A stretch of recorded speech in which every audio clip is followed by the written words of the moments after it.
দেখো এরকমভাবে নুন হলুদ দিয়ে ভালোভাবে মাছগুলোকে ভেজে নিয়েছি, দেখেছো? তারপর দেখো জানা না। আর এখানে গরম হয়ে গেছে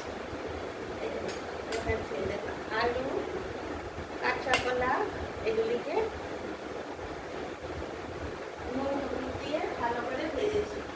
আর কাঁচা কলাটা যখন কাটবে তখন ঘরে যদি লেবু থাকে তাহলে একটু লেবুর জল একটু দিয়ে রাখবে আর হলুদ নুন দিয়ে, তাহলে একটা কালো কালো কষ্টটা আছে না সেটা চলে যাবে। লেবু না থাকলে শুধু নুন হলুদ দিয়ে হলো ভিজিয়ে রাখবে, নাহলে তবে এটা কালো হয়ে যাবে।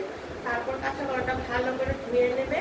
আর আলুটাকে আমি একটু হালকা করে ভাপিয়ে আগে সেদ্ধ করে নিয়ে জলটা ফেলে দিয়েছি। কাঁচা কলা কিন্তু সেদ্ধ করিনি, কাঁচা কলাটা ওই একটু লেবু চিপে আর নুন হলুদ দিয়ে ভিজিয়ে রেখেছি। লেবু না থাকলে শুধু নুন হলুদ দিয়ে ভিজিয়ে রাখলো, এই কষটা কালো কালো যেটা হয় কষটা সেটা চলে যাবে। তারপর ভালো করে গরম তেলে নুন হলুদ দিয়ে কড়া করে ভেজে নিয়েছি। এবার দেখাচ্ছি এখানে কিছু না, এখানে কয়েকটা কাঁচা লঙ্কা দিয়ে মাগুর মাছের ঝোল, শিং মাগুরের অল্প ঝালে ভালো হয় খেতে। আর এটা তো শরীরের জন্য খুব ভালো, যাদের হিমোগ্লোবিন কম প্লাস বাচ্চারা প্লাস এই গরমে এই মাগুর মাছ খাওয়া খুবই ভালো। তারপর অসুস্থ রোগীরা, যাদের ছোট্ট বাচ্চারা থাকে তাদের জন্য।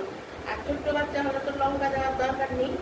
আর বড়দের জন্য হলে এখানে শুধু এই ছোট একটা পেঁয়াজ দিয়েছি আর 4-5টা কাঁচা লঙ্কা আর আদা দিয়েছি, আর কিছু দিইনি।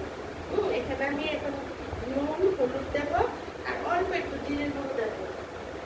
জিরের গুঁড়ো যদি না দিলেও যদি কেউ অসুস্থ থাকে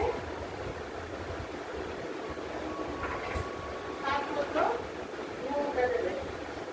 আর যদি কারোর পেটের সমস্যা এই সেই থাকে তাহলে জিরের গুঁড়োটাও দিতে হবে না, শুধু এই কাঁচা লঙ্কার একটু পেঁয়াজ দিয়ে করলেই হবে।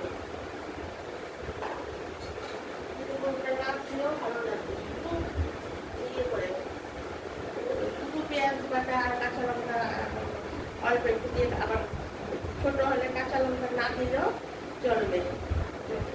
ছিঁড়ে একটা কাঁচা লঙ্কা দিলে এটাতে অবশ্যই একটু কালো জিরে ফোড়ন দেবে। কালো জিরে ফোড়ন দিচ্ছি।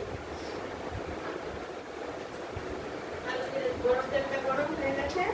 তোমাদের ইচ্ছে কেউ সাদা তেলও করতে পারো,